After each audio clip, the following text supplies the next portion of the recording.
Muy buenas a todos y bienvenidos a mi canal. Bienvenidos al análisis de la tercera temporada de La Materia Oscura o His Dark Materials. Para mí, una de las series más importantes de fantasía de los últimos años por la calidad que ha mostrado a la hora de adaptar una obra literaria. Creo que como adaptación ha sido una absoluta maravilla. Creo que hace lo más importante cuando hay que adaptar una obra, que es captar la esencia, captar lo que el autor quiere transmitir con la obra original y cambiarlo, modificarlo y adaptarlo para llegar al espectador, y siento, como digo, que esta serie lo hace de una forma perfecta. Creo que además esta temporada ha sido muy emocional, creo que transmite muchísimos sentimientos, tiene dilemas muy bonitos de los personajes, tiene temas filosóficos que trata sin ningún tipo de tapujo, y creo que también tiene arcos de personajes que son muy pero que muy interesantes, dejándonos redenciones y momentos épicos que finiquitan una temporada 3, además basada en un libro para mí muy difícil de adaptar, porque si os leéis El Catalejo Lacado percibiréis que es un libro muy metafísico, con la parte por ejemplo del mundo de los muertos que era muy difícil de llevar a pantalla, al menos en mi opinión, con una batalla también que en el libro es muy difusa, que tampoco te queda claro muy bien qué ha sucedido, y creo que la serie coge todo eso, lo aplica con muchísimo cariño, dejando una tercera temporada de La Materia Oscura que ha sido magistral. Os digo, si hubiera podido ver la serie un poco antes, quizás se hubiera colado incluso en el top de series del año 2022. Luego, otra cosa que me sorprende de la serie es la calidad visual que tiene, o sea, a nivel de CGI es una maravilla. Todos los Daimonions, por ejemplo, Yorick también, incluso las arpías o los ángeles también, han sido una pasada, y creo que hay películas incluso de Hollywood que muchas veces no alcanzan este nivel de realismo incluso en el CGI, porque es que Yorick parece que lo puedes tocar prácticamente, y luego esto siempre está combinado con unas ideas artísticas interesantes que además terminan por funcionar. La guinda del pastel es que la serie tiene unos actorazos impresionantes que cuando no tienen estos efectos o cuando la historia quiere centrarse más en los personajes, como los actores y actrices son tan buenos, de alguna forma todo termina por funcionar, con lo cual estoy muy contento con la temporada. Y eso que la empecé un poco con miedo por lo que os decía, porque yo consideraba que el libro 3 era muy difícil de adaptar, con lo cual estoy contentísimo, me ha emocionado muchísimas veces, tiene algunos capítulos impresionantes y súper redondos, y nada, ahora entraremos un poco a analizar cuáles han sido los momentos que más me han gustado, dónde he acertado más y qué mensajes o metáforas o ideas interesantes nos deja esta temporada. Así que ya sabéis, suscribíos para no perderos más análisis, dejad un like y vamos con el análisis.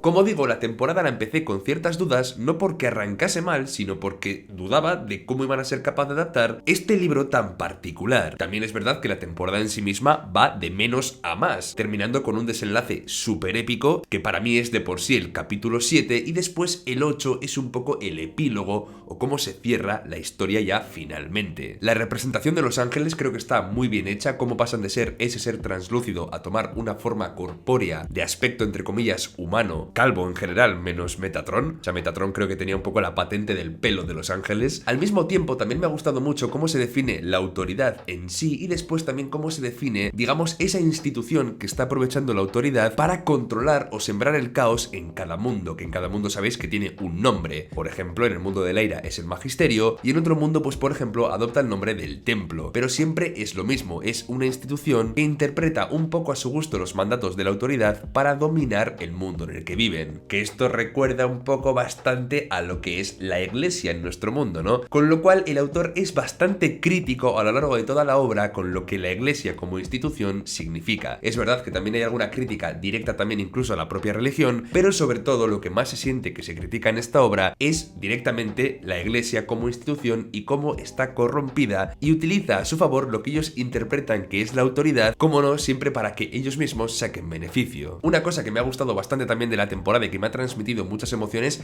ha sido el personaje de Gómez, un personaje muy fanático, siempre con esos ojos llorosos que te demuestran mucho la devoción que siente por esa fe, lo entregado que está a ella y cómo el personaje sería capaz de llegar hasta las últimas consecuencias simplemente para cumplir el mandato del magisterio. Esa mirada, como digo, siempre me ha transmitido muchísima fe, sufrimiento y a la vez devoción, todo muy bien mezclado, con lo cual un personaje que tiene un papel medianamente pequeñito entre comillas dentro de la historia es un villano muy secundario, pero hoy ha conseguido darle personalidad y transmitir con él el actor, con lo cual muy bien. ¿Qué se nos desvela pronto en la temporada también? que la autoridad no es quien verdaderamente está reinando desde el reino de los cielos, sino que hay un regente, es decir, alguien que ha tomado su papel, en este caso Metatron. Con lo cual, la autoridad en sí misma no es quien está haciendo todas las maldades, sino este regente que está aprovechando su poder y está haciendo un poquito lo que quiere, cosa que también es interesante y analizaré un poquito al final. Su plan es arrebatar la consciencia, es decir, eliminar el polvo de la Tierra para que los seres conscientes de todos los mundos dejen de serlo y sigan siendo marionetas, y así Metatron aprovechar para erigirse como señor del multiverso prácticamente. Dos personajes que me encantan son el personaje de Asriel y el personaje de Marisa, no porque sean buenos, porque son bastante oscuros, tienen motivaciones que pueden ser buenas en algunos momentos de la historia, como por ejemplo Asriel, que simplemente quiere el bien mayor, quiere que esta falsa autoridad caiga, que se cree esta república en la cual los mundos sean liberados por fin, pero para ello no tiene ningún problema en matar personas inocentes, niños o incluso no apenarse por la muerte de su hija, cosa que ocurre más adelante y que impacta bastante. Por otro lado, Marisa ha trabajado para el magisterio durante muchísimo tiempo, también ha tenido aspiraciones de grandeza, pero por otro lado comienza a interesarse por Lyra para querer protegerla, salvarla, y se empieza a dar cuenta de que siente ese amor tan intenso dentro, aunque su forma de expresarlo, pues siendo un personaje que también es bastante sociópata, no es otro que secuestrar a Lyra y retenerla dormida, lo cual es también una locura. Como veis, personajes profundos, bien trabajados, con dos actorazos, hay que decirlo, que sin ser como tal los protagonistas principales de la historia, que podrían ser Will y Lyra, nos dejan dos secundarios que son increíbles, que como espectador te cabrean, a veces empatizas con ellos, tienen un desarrollo interesante y que juegan un papel clave al final de la obra. Quiero hacer un matiz de por qué todo el mundo teme tanto a esa pequeña daga de Will. El hecho de que sea un arma legendaria y esté hecha de un material que es capaz de cortarlo todo, como por ejemplo vemos en su enfrentamiento con Yorick, que sí que en la serie quizás ha sido demasiado rápido, pero hasta Yorick teme ese pequeño puñal por el material del que está hecho, por el aura que desprende y por lo mortífera que puede llegar a ser. Es casi como un símbolo. En el capítulo 3 se vuelven a reencontrar Will y Lyra, que me ha hecho ilusión porque siento que los personajes tienen mucha química y funcionan bien en pantalla, igual que Marisa y Asriel. La profecía esa sigue un poco de fondo y vemos como Asriel no se la termina de creer porque él como tal es un hombre de ciencia, y esta serie también representa un poco la lucha entre la ciencia y la religión. Y como máximo representante de la ciencia, Asriel no cree que su hija sea Eva o ese símbolo tan importante, pero la historia nos demuestra que en cierta manera estaba equivocado y que esa profecía sí que tenía mucho de real. De hecho, hay un montón de simbolismos al respecto, porque Asriel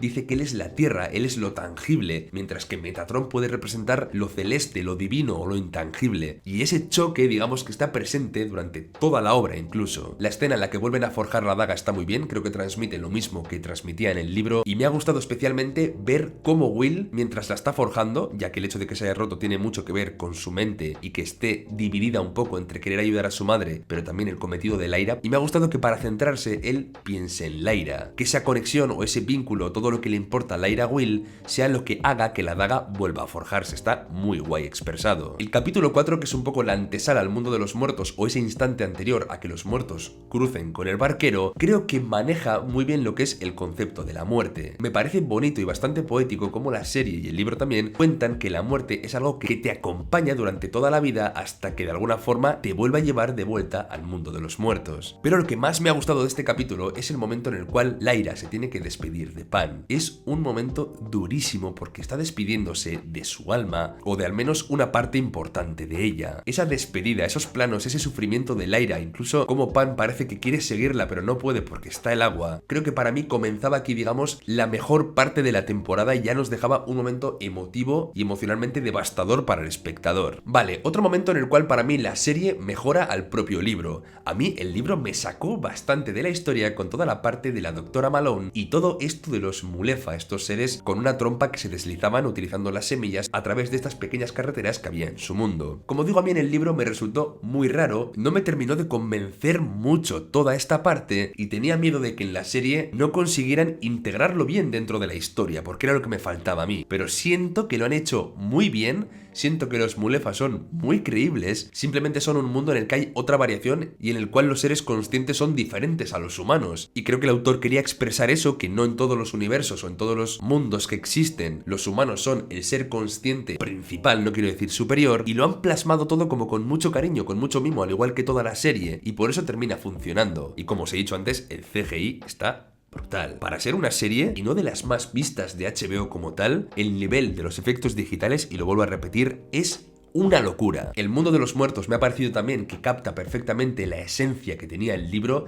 Es terrorífico, está muy bien. Esa idea además de cómo los muertos están atrapados en una especie de purgatorio de Metatron, en el cual simplemente quedan allí, condenados al olvido, a olvidarse de sus vidas y a sufrir el miedo de las arpías que les arrebatan la humanidad y el calor del espíritu. O sea, creo que está muy bien reflejado dentro de la serie. El reencuentro con Lee, aunque es un reencuentro breve, también es pues un regalo para el espectador porque era un personaje súper entrañable de las temporadas anteriores. Y luego el final del capítulo 5, este capítulo en el cual explota la bomba, es verdad que es un poco o bastante diferente con respecto al libro, pero oye, me ha gustado mucho cómo se sacrifica MacPhail, queriendo llevar hasta el final esa fe que siente para destruir a Eva, a Lyra, cómo la señora Coulter quiere salvarla como sea, y esa intervención final de Metatron, ¿no? Que aunque la bomba no está activada, él la activa y hace que vaya a buscar a Lyra. ¿Por qué la bomba no termina matándola? Pues por un lado puede ser porque Lyra se ha movido ya, es decir, no está en la misma ubicación que la bomba ha detectado, porque la bomba tarda, digamos, en llegar a su mundo y en ese tiempo ella se ha movido, pero la explicación que más me convence es que simplemente, como esa bomba está diseñada para cortar el vínculo entre ella y Pan, pero ella ya ha cortado un poco, entre comillas, ese vínculo para llegar a la Tierra de los Muertos, pues de alguna forma, al no estar ahora mismo tan vinculada a él y sentir que ese vínculo se ha roto, la bomba no puede afectarla. Para mí esa es la explicación que más me gusta y hace que esta parte de los muertos tenga incluso más sentido, porque justamente por estar aquí es por lo que sobrevive. El capítulo 6 para mí es el mejor de toda la temporada, es realmente emotivo. Si bien es verdad que la muerte del personaje de Ruta es un poco precipitada, porque tenemos este instante en el cual simplemente el abismo se traga a su Daimonion y por eso muere, pero al mismo tiempo sirve para explicar cuál es el poder, ¿no?, de este abismo o este limbo entre los mundos al cual Metatron está llevando el polvo para arrebatar, como os recuerdo, la consciencia de los seres que la tienen en los distintos mundos. Yorek aquí da un detalle importante, pero que en el libro justifica bastante por qué su personaje se acerca a Lyra, que es que el agujero que se ha creado en el cielo que creó Asriel y todo el polvo que se filtra por él ha cambiado el mundo, y por eso Yorek y los osos no tienen comida ya en su reino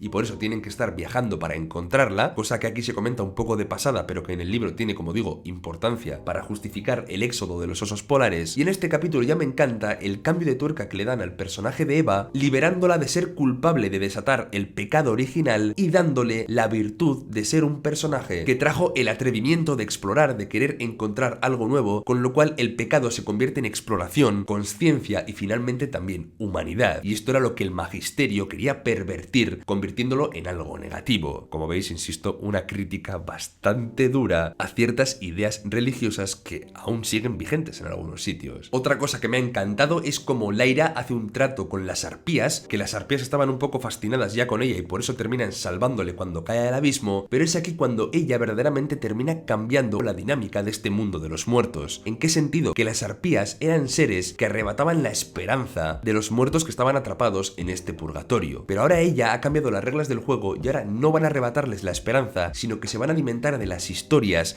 y a cambio se van a asegurar de que recorran todo este camino hasta ser libres. Para mí esta parte me encantó en el libro, siento que está muy bien también aquí, y de esta forma Lyra desmonta todo este plan de Metatron, que de alguna forma lo que estaba haciendo también era retener polvo en este purgatorio, porque si os fijáis, los seres que mueren liberan ese polvo al mundo. Como tal, era un desbalance que estaba sucediendo y que debía ser subsanado también. Por eso es tan importante que Lyra tenga esa fijación con querer ir a salvar a Roger, porque yo he leído alguna crítica que dice: esta parte de Roger no me termina de convencer, no entiendo por qué la historia va por aquí, pero después todo tiene sentido y se ve que todo era parte de la profecía. Lo que Lyra cambia es importantísimo, por eso ese momento, después de liberación de los personajes, de Roger, de Lee, está muy guay, porque ellos quieren ser libres, quieren ser uno con el mundo y no estar atrapados en esta cárcel que Metatron había creado. Es un momento, como digo, súper emotivo una vez más, como lo es también el instante que tienen Will y su padre, dos personajes que pudieron rozarse entre comillas en la temporada anterior, tuvieron pequeños instantes,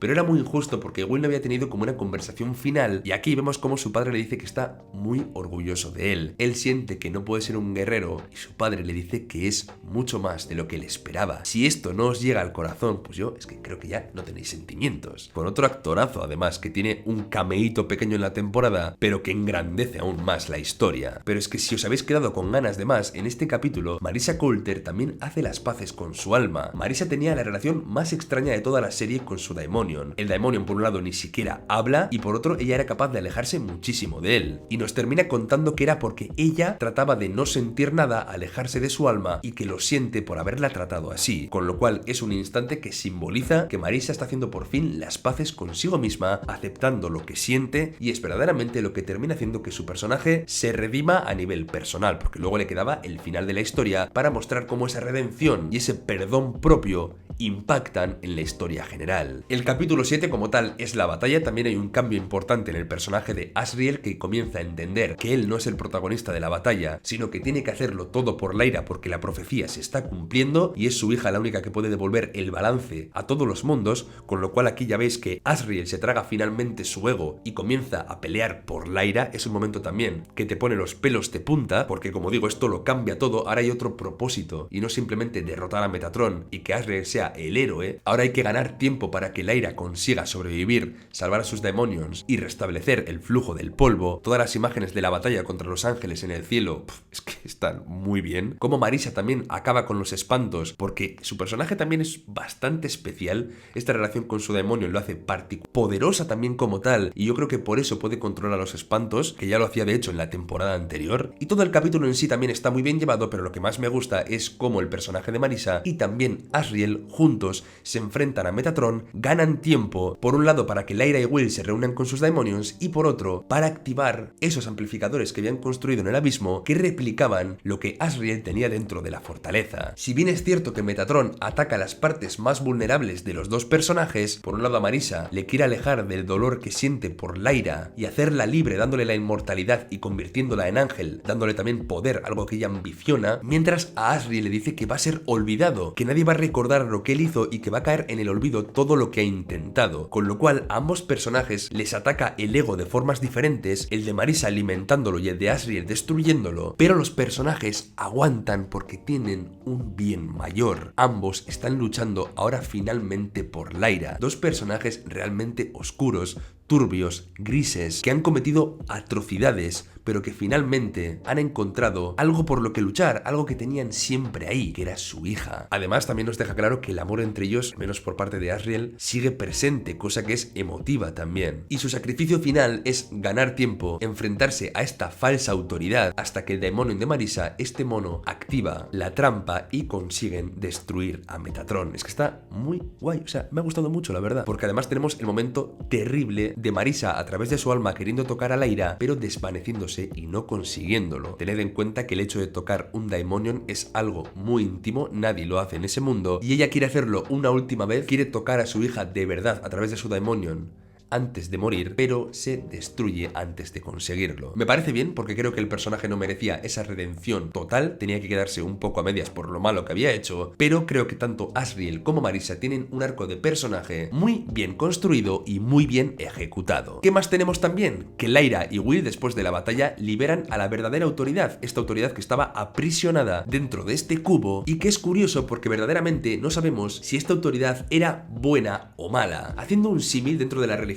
podríamos pensar que este ángel que es malo ahora mismo, Metatron, podría ser Lucifer, con esas intenciones malas de arrebatar la consciencia a la humanidad, y podríamos decir que Dios, entre comillas, podría ser la autoridad que estaba dentro de ese cubo, que tampoco sabemos de por sí si era buena, mala o qué, sabemos que era el creador, con lo cual la serie no se puede considerar como tal un ataque directo a lo que Dios puede simbolizar, porque Dios era para mí este ser atrapado, pero sí nos habla de que el ser humano puede trascender a Dios y vivir sin él, y que no lo necesita para disfrutar de su conciencia y de su libertad. Ya os digo, esto para mí es todo interpretación de lo que el autor quiere decir, pero lo que sí siento que no termina de poner es al verdadero Dios como malo, sino que el malo en este caso para mí era Lucifer. El capítulo 8, como os digo, es el epílogo, este episodio en el cual descubrimos que el polvo sigue escapándose, que necesitamos este último acto de amor entre Will y Lyra. ¿Quién es la serpiente, entre comillas, que tienta a Eva? Pues la doctora Malone, tal y como decía la profecía, consiguiendo que a través de las historias de lo que significó el el amor para ella consiga desencadenar pues que Will y Lyra finalmente vivan su propia historia de amor. Historia bastante breve, por cierto. Tenemos también el sacrificio del personaje de Balthamos, que muere matando a Gómez, por lo que parece picado por el Daimonion de Gómez, por esta araña que le pica justo antes de que Gómez muera.